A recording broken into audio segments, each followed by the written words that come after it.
If a child lives with criticism, they learn to condemn. If a child lives with fear, they learn to be apprehensive. If a child lives with encouragement, they learn to be confident. If a child lives with acceptance, they learn to love. At the same time, we are the most vulnerable when we are suffering for the sake of love. There's an ebb and flow to everything. We are going to talk about how through acceptance, adaptation, and ultimately suffering, you could change the entire course of not just an individual, but an entire race of people, demonstrated through One Piece. We can see how the cycle of hatred can continue in such a way that it could spin out of control in a negative way. One way or another, the cycle will break. I guess the question is, how much damage can be mitigated in the path of a hurricane of hatred? I strongly believe that in more ways than one, the karma or strong wills of an individual get carried on throughout the generations. It could be that that's the premise of Devil Fruits, the Will of D, and even just lineage in the first place. So I want to highlight a Japanese mythological connection that might give clarity to one of the most obscure races in One Piece, the Oni Race. And so if you're new to my channel, the way I view the world is by making connections. So let me connect you to my vision, the ParVision. So let's start with what we know about Onis. Well, what do we actually know of Onis in One Piece? I mean, we are supposed to assume Kaido is one, but we aren't given much of an understanding of his backstory or origins. He is from Vodka Kingdom, but from all angles, it seems like he's the black sheep of his original island in the first place. It's not like we saw other horned people, and it wasn't like Kaido was ever regarded as a normal person. Then we have Yamato, who is the descendant of Kaido, also born with horns, and we're not quite given an understanding of her lineage. Is she a full Oni or a hybrid Oni? But even more than that, we don't have confirmation on characters like Ulti and Black Maria on whether their horns are real, which seem to indicate the Oni lineage. Are they simply adornments like that of Magellan, who seems to have black wings, but we find out that they're just part of his outfit that he chooses to wear? But not just that, the closest thing to an established race are ancient giants. One of the main differences between giants and ancient giants like Oars are the horns that are similar to Kaido's horns. Another interesting thing about it is the size difference. Kaido and other potential Oni seem to be giants compared to normal humans, similar to how ancient giants are said to be 3 times the size of an average giant. But there's no way Oars and Kaido are from the same race, right? Considering humans and giants are considered separate races, would it make sense that the Oni race would encompass different separated race beneath its own category? I guess it could, right? There are giant fishmen, for example, but what if I said any race could have Onis regardless of lineage? Yeah, that would probably make no sense at the moment, but let's talk about that more with some lore about Onis in Japanese folklore. So the old etymology for Oni is the word that derives from on or oniomi, which refers to hide or conceal, which refers to the tendency of Onis to hide behind things or not wishing to appear. And there is another explanation where Oni was defined as the soul or spirit of the dead. So there's already some interesting thematics that connect back to One Piece here. I mean, I wonder what happens if a soul isn't properly put to rest. Is that why there are events like the Fire Festival on Wano, or the Light of Shandor that guides souls, or the eternal graves in Ringo in Wano? But let's talk about Oni appearances in general. The numbers are a pretty solid depiction in that Onis in lore come in any number of skin colors, but red, blue, green are the most common. They wear loincloths and wield a kanabo. They have sharp claws, wild hair, fang-like tusks, horns emerging from their heads. Onis were also sometimes depicted with a third eye on their forehead, or one eye even, extra fingers and toes. Usually they are male, but female Onis are usually referred to as Kijo. And so like One Piece humans, Onis can come in all shapes and sizes, but were generally larger creatures, if that makes sense. There were some interesting details in there, like how 3 eyes could be indicative of Oni lineage. But a real quick tangent, during my research of this, I found a really funny explanation for a phenomenon that occurred in the past. So many cultures had lores of cyclopses and Oni type of horned monsters. The apparent reason for this was that ancient peoples would come across partial skeletons of mammoths and elephants and flip the skulls upside down, thinking that the tusks were horns and the nose hole was the cyclops eye. size. So these skulls are believed to be the inspiration of these myths, which is really interesting, especially because in the One Piece world, if you believe in something hard enough, it manifests itself. Whether we explain that using Usopp or Papag, it definitely does happen. I mean, Luffy's power is now moving closer to that realm as well. I wonder how that relates to Onigashima and possibly Zunisha.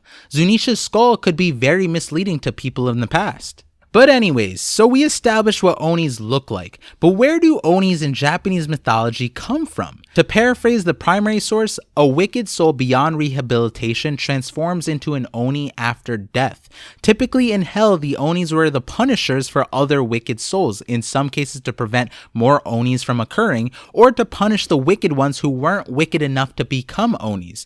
But then there's another source of Onis. The very worst people could turn into Onis while being alive, and these are the Onis that are typically depicted causing trouble amongst the mortal humans in folktales. If I were to think of characters in One Piece wicked enough to become Onis while alive, the first person I would think of was Doflamingo, and a few others, but the reason why I chose Doflamingo is because of his sheer tenacity in achieving his goals. As a child, he essentially cursed the Celestials and humans alike to damnation for the torture he incurred, and we see a perfect example of a wicked human. A human so wicked that even in shackles is worth being afraid of, even as a child as well. The reason why I say it's a perfect example is because to me the story of Oni seems so misdirected. Sure, there can be evil people born innately evil, but I think those people are the minority in that most of the evil in the world are born due to the trauma incurred by the human race. A good example of that is Orochi and Kanjuro. Sure, they were both despicable humans who did truly horrible things, but I think many in the community can take a step back and look at the genocide they survived and at the minimum understand why they were motivated to do what they did. Those two characters became wicked due to the evilness within humans. I mean, look at Kanjuro, who is so infused with revenge for his clan that he literally became a giant fireball demon named Kazumbo, the incarnation of hatred. Then we see Orochi spending his last moments engulfed in flames, but still pushing forward to take some sort of consolation prize as he went to hell. This is definitely Oni behavior, but born from human nature. I wouldn't be surprised if they both didn't burn alive. They'd be reborn as Onis of some type, probably on Wano. And I say the burn alive part is important because that seems to be the way to force souls to pass on to the next life. When you think of the injustices in the world, there are several people who underwent intense torture just for their existence, and I wouldn't blame their wickedness that came out of their circumstances. The Fishman race and the new Fishman pirates could be an example of that. Ones whose wickedness drove them to consume endless energy steroids in pursuit of their revenge. That takes a lot of willpower to follow through with that. All that being said, we do know of an extremely tenacious group of people who have been called demons, or rather who have been called evil humans, but not just humans, and more accurately humans that ate people, which by the way is another characteristic of Onis, and we'll get back to that in a second. See, when Rosinante and Doflamingo both described the D-Clan, they talked about them hiding in the shadows, like how Onis are described, but also as kids they were told that the D-Clan were demons that ate bad kids, which, hold that note real quick, but the overall point being that given the inheritance of will that seems to happen within the D-Clan, the fiery will and unrelenting desire to achieve something regardless of death, it kind of feels like something that was born from a wickedness of some sort. What do I mean by that? Well, let's look at Roger, for example. He had an interesting quirk that was passed on to Ace. Garp described Roger as a demon when it came to protecting family or friends. Roger was unable to turn his back when the people behind him were the people that he loved. Garp specifically said that at times like that, Roger can be as ferocious as a demon. One time, he destroyed the entire army of a nation just because they talked bad about his friend. It's true, he can be violent, short-tempered, and self-centered when he gets mad, but in his heart, he's straightforward and pure like a child. He grew up pretty much the same way Ace did. Maybe because of that, he was especially afraid of losing his loved ones. And because of that nature, Ace could not back down from Akainu when he was slandering Whitebeard, the father that Ace loved to the ends of the earth and his own lifespan. And on top of that, while protecting Luffy, the other person Ace had infinite love for. But the overall point being that the way Garp described Roger was a sort of childlike wickedness that was willing to massacre many over a simple insult. But where did a wickedness like this spawn from? Is it possible an inherited will passed down to Roger by someone who experienced extreme trauma from losing their loved ones because they ran? Which is why the wickedness that came out of hiding when Roger was faced with a situation that required him to protect his loved one was created. It was probably to correct that original trauma that a previous ancestor faced. Which sounds all wholesome and maybe a plausible explanation for all of this, but this isn't who I wanted to focus on. See, I skipped some explanations of Onis that will be really interesting. See, Onis were said to bring on calamities to land, bringing war, plagues, illnesses, and earthquakes. They have the power of lightning and thunder. Onis have the massive appetite for human flesh and can eat a person in a single gulp. They are said to suck in a human's vital energy and devour their flesh as well. Onis are also able to transform their appearances. Let me ask you real quick, is there a specific character that comes to mind with that description? If you're thinking Kaido, let me tell you, there's one way better, trust me. And if you know it already, type it in the comments below. But also, if you're enjoying this video, consider dropping a like, subscribing to the channel, and sharing the fun with your friends. I gave you a moment to think of the character, but let me hit you with the line that made me instantly think of this character. Again, pardon my poor Japanese pronunciations here, but there's a common Japanese idiom that makes a reference to Onis, and it goes like this: Oya ninu kowa oni noko. I want to preface that I really don't like the meaning of this idiom, but it roughly translates to a child that does not resemble its parents is the child of an Oni, and is typically used by a parent to chastise a misbehaving child, and in general, Onis are used in this way to frighten children into obeying their parents by saying things like Onis will eat bad kids, for example, which if we rewind a little bit, it's literally a one-to-one parallel of what the celestial dragons tell their kids about the D-clan members. But that's not why I brought up that idiom. A child that does not resemble its parents is a child of an Oni. Remember how in my recent video I highlighted the interested lineage factor functions in Minks and Fishmen? But even more than that, is there a character that still mysteriously has this exact backstory and matches up with almost everything else? Alright, the person I'm talking about is Big Mom. Yes, Charlotte LINLIN. She was a child born from normal human parents, and because she did not resemble them and was more like that of a giant, they abandoned her, intending to leave her to Mother Caramel. But she is literally a perfect example of a child not resembling their parents in One Piece. And there's so many other connections to the Oni lore that we just talked about, like for example, eating human flesh? Let's think about her flashback. I mean, it's a pretty common thought that she had to have at least eaten Mother Caramel, hence the transfer of her soul fruit. Onis were said to bring calamities and have the power of lightning and thunder. What was she referred to in chapter 1002? Kid referred to as a natural disaster as she was wielding thunder and lightning.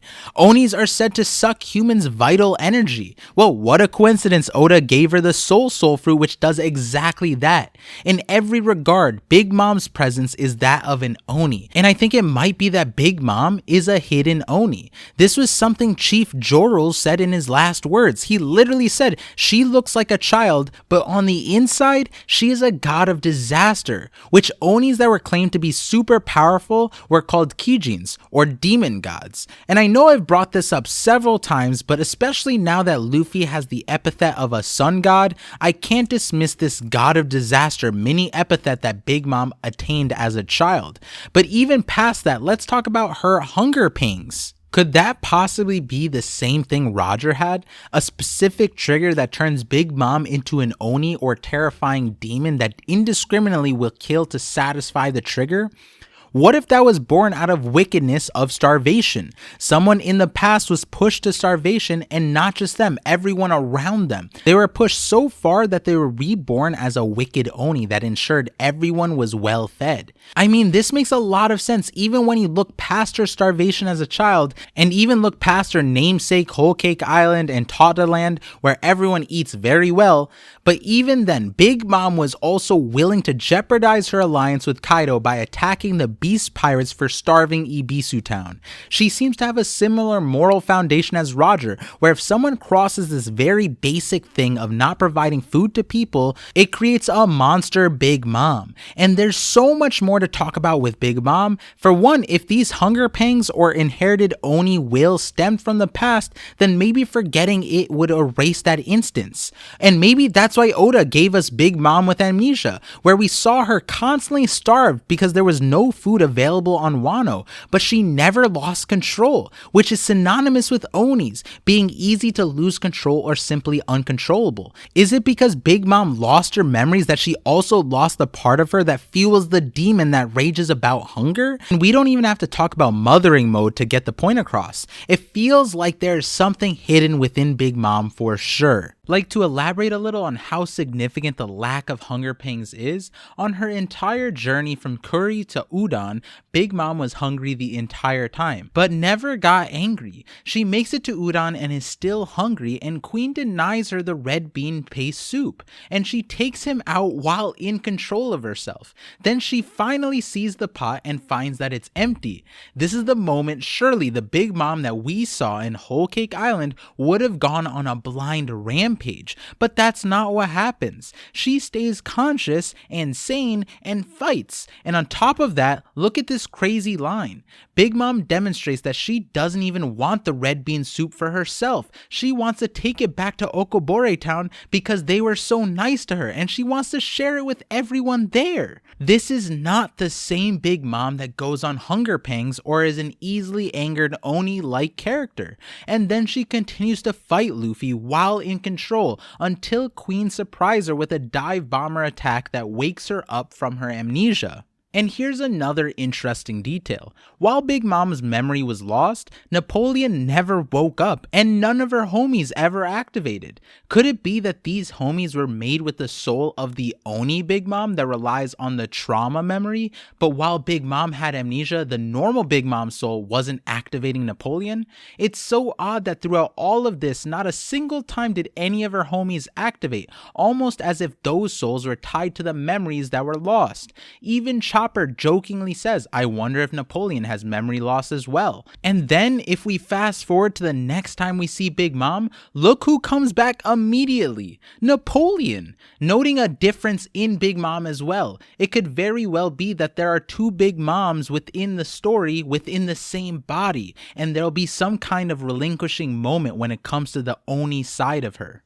With all that being said, Onis aren't inherently evil. In a lot of stories, they are misunderstood heavily. For example, one of the most popular Oni folk stories is the Blue and Red Oni story. You've probably heard about it in some form or variation where essentially these two Onis were friends, but the Red Oni wanted to become friends with humans, but was unable to due to the appearance barrier. Humans were innately fearful, so the Blue Oni devised a plan to attack the humans and create a situation where the Red Oni saved the humans and was able to befriend the humans by realizing a common enemy and creating a false sense of comfort by separating the good from the bad.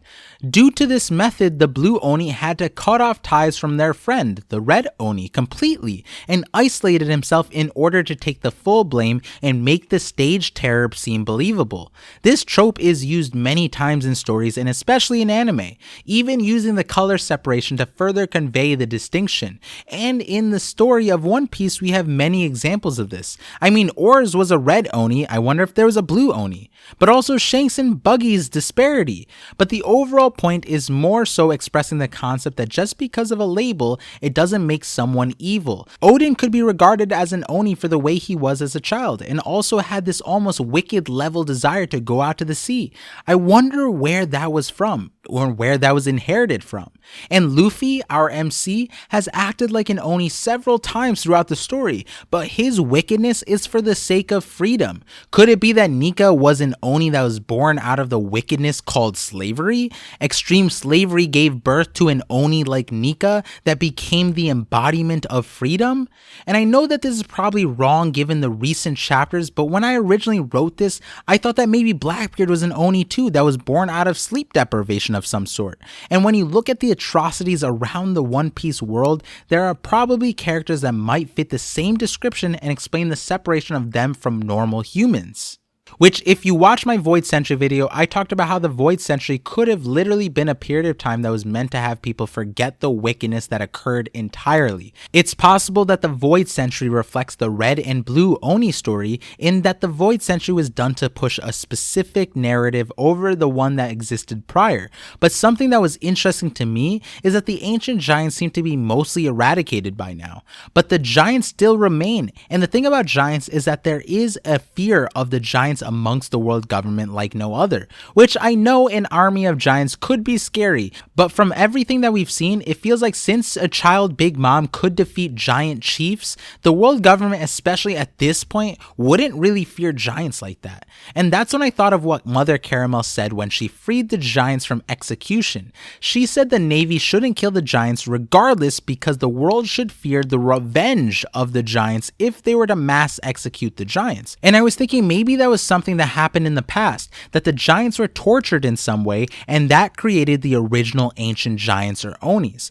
Anyways, I'll be super glued to the screen when it comes to the origins of Onis. I feel like they were definitely intertwined with the D-Clan and so much more beyond that. I want to leave you with a few more scattered thoughts relating to the Oni lore that I'm talking about here that is super interesting. But before that, if you enjoyed the theory, definitely check out the ones in the description or the ones that came before and after this one because there are too many connections to count, and I'm excited to hear what you have to say in the comments. So the line that if a child does not resemble its parents, it must be a child of an Oni. That line hits so much harder if you watched my Celestial Dragon Heritage video because I pointed out the glaring lineage separation amongst the Minks and Fishmen in comparison to humans, in that in Minks and Fishmen it is common for the offspring to not look anything like their parents. Is that possibly why these races are ostracized and are regarded as less than because they are considered an automatic Oni race, at least in the past? And I know this is comical, but I'm almost imagining a situation where a war was started because a fishman had a union with an important human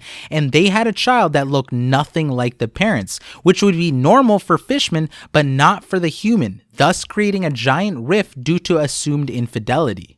Another scattered thought that I wanted to share is a question I always have running in the back of my mind, is regarding the ever important Kitetsu Swords that came from the Kitetsu Swordsmithing school. But the reason I think about it is because of the enigmatic history of not just cursed swords, but unlike any other sword in the show, we are given a series of swords donning the name Kitetsu, which translates to Demon Splitter or Ogre Splitter, and I've wondered what demons were these demon splitters splitting, and why was there a whole school trying to split these demons and craft these swords?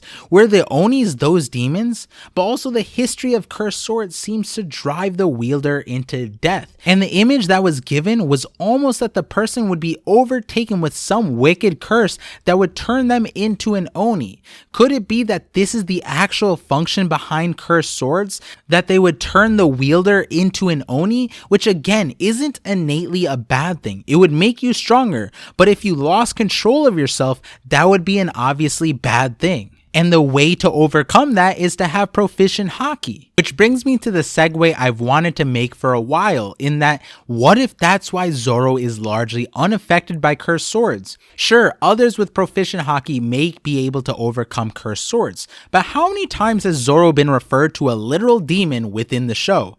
What if Zoro is an Oni himself? And I know that sounds crazy, but if you think about it, it would explain so many things. Starting with the main one, Zoro is undoubtedly inhuman, like the Never Happened scene, or anytime he took death blows and defied it regardless. Zoro has referred to himself as a wild animal as well, but something that's extremely important for Zoro is his discipline. Just like his absurd death-defying feats, he also has nearly unmatched discipline and control, which would counter the uncontrollable nature of an Oni. But that's not why I'm saying this, and I had this idea way before this panel in chapter 1060 where Oda confirmed multiple theories in a single chapter, but we can't ignore this epic panel where the Zoro is a plant agenda was pushed, but more importantly, more than once, Zoro was called an Oni. His crew called him an ogre from Onigashima and a green Kaido. If Zoro turns out to be an Oni, it would have been right in our faces. And if you're wondering about the Zoro is a plant theory, it's coming soon. It got revived recently. But going back to the Oni topic, maybe this is why we have no lineage for Zoro, even after Wano. It might be that while most of us assumed his lineage was directly from Wano, which it might still be, we all thought it made logical sense as we learned of Wano's history, Zoro's history would be uncovered. But we left Wano without that information and also without the information about Zoro's family, which sure, maybe he doesn't even need, but maybe it's because if Zoro was related to Oni somehow, then he wouldn't even look like his parents. But going back to the Oni lore stuff, one of the actual main characteristics of Onis are that they consume alcohol like it's water, and there are two characters in One Piece that I can think of that are like that. It's Kaido and Zoro, and I'm not going to use the alcohol to connect the two, but it is a trademark of an Oni. But even more than that, the role Zoro plays with his moveset, with Onigiri and Purgatory Onigiri, is essentially what Onis would do in Hell, which is eradicate wicked humans, which was done essentially to prevent more Onis from spawning, which is what the world government wants to prevent, right? They want to smother bloodlines and keep the D-clans in check, but mainly to stop the spread of the wickedness, and that's the important line. That exemplifies why condemnation of Onis is subjective. Wickedness is subjective. If you think freedom and music and historical research is wicked, then I'd say you're wicked for the most part. Luffy's ideals around freedom are spreading like a wildfire and is in a way spreading a wickedness that the world government wants to end. And speaking of wickedness, let's talk about a wicked disease in One Piece. No, not the women disease, I'm talking about the Ice Onis shown to us by Queen. We talked about so many things but have not yet mentioned this really interesting addition from Oda. The first thing is that there is a way to essentially create an Oni from a living person. The second thing is let's look at how it worked. It was a virus that fused with gas that chills the body, and because the way it chilled, it turned the person back into their prime as if it were restoring a memory of who the character was. For most, it would make them stronger, but as shown in Hyogoro's state, it actually brought him into his prime again. It's almost like the ice brings your body either into the future or past by essentially capturing the strongest version of you, which sounds great, but the virus ultimately kills you. You die when the virus has run its course because Chopper says the body can't handle that kind of stress. So this situation kind of captures a lot of various aspects of an Oni, simply through ice, demonstrating how cold can possibly create Onis. And if you think this is an interesting line of thinking, I'd highly recommend watching my Void Sentry video that I posted just before this one, because it expands the context of cold, ice, and memories within One Piece and the Void Sentry. And like everything else on my channel, it's all connected. And speaking of connections, another connection point to the story for One Piece and Oni folklore is the third eye. I wonder how the three-eyed tribe fits into this. Like I mentioned before, three eyes were also connected to Onis in Japanese folklore, but it might not connect within One Piece. Then there's also the biblical connection that I keep bringing up in streams, which is now even more important because we have the Seraphim name dropped in the series, and the Lunarians would more or less fit the description of a biblical Seraphim. In biblical terms, the child of a Seraphim and a human created the Nephilim, which is essentially either a giant or a large person who had immense strength. I wonder if that plays into the origins of Onis and giants, or possibly whatever Blackbeard and Kuma could be. And it makes you wonder how the world government dealt with all of the anomalies of the past. Onis, regardless of this theory, seem to be hard to restrain. I mean, canonically, look at Kaido and how futile it was to try and detain him. Is Impel Down how they dealt with Onis in the past? Maybe Impel Down is what created Onis in the first place with the various hells. They had a wild beast hell, starving hell, burning hell, and frozen hell, which relate back to the extreme traumas that could have spawned an Oni. And I still wonder if that poneglyph in starving hell of Impel Down will be important later on. One of the main thoughts I had about Impel Down is actually related to level 6. I bet some of you have questioned why level 6 Impel Down even exists. Why not just kill the most heinous criminals the world has ever seen, instead of keeping them there and alive, leaving the potential of them to escape or be released? We saw that with Shiki, for example, and with the entire Blackbeard crew. And that's where a huge thematic comes back. See, when we talk about inherited wills and how regardless of direct lineage, through death, somehow the will of an individual can be passed on. And I'll elaborate more in a future video, but Roger's execution was described just like that. Odin's will into Yamato is another more recent example. If these wills persist even through death, then how can you smother them out? Well, for that we have to go back to Hiraluk. He taught us a man only dies when they are forgotten, and erasing things is the world government's MO. They tried to make everyone forget the Void Century, and they failed. And I think similarly, Impel Down level 6 was supposed to be a way for these Oni-like wills to fizzle out. If a strong will gets passed on in death, then what happens if you let that will weaken on its own? Similar to Kaido's method of oppression. By breaking someone's will and allowing the world to forget about the will, then that might be the way to actually stop a will from being passed on. If Yamato never learned of Odin's story prior to his death, I wonder if the will would have passed on to Yamato. And I have so many more examples that I'll talk about at a later time, but let's talk about Roger. Everyone knew in some part Roger's Pirate King will, and thus makes sense why it feels like there are so many people who carried on his torch. Whitebeard even stating that there will be someone, we just have to wait until the end of the story to find out. Which, this idea about forgotten wills and level 6 Impel Down feels like it answers a lot of questions, but also brings up more questions that I'll answer another time. There was a lot of thoughts in this video. Let me know what you think. I definitely have a few more connections to make, and if you enjoyed this one, definitely stay tuned because there's a lot more coming. And if you think there's a character that might fit the description of an Oni now, let me know in the comments or in the Discord. And one last thing before you go, I just launched a website. It's being fully furnished as we speak, but there's already a lot of cool things like my old merch and new merch is already posted and ready for sale. But also the site lets you know when I'm live as well and post my latest videos. There's a lot of cool things coming for sure. And so, like always, thank you for connecting with me, and I'm looking forward to connecting with you all on the next ParVision.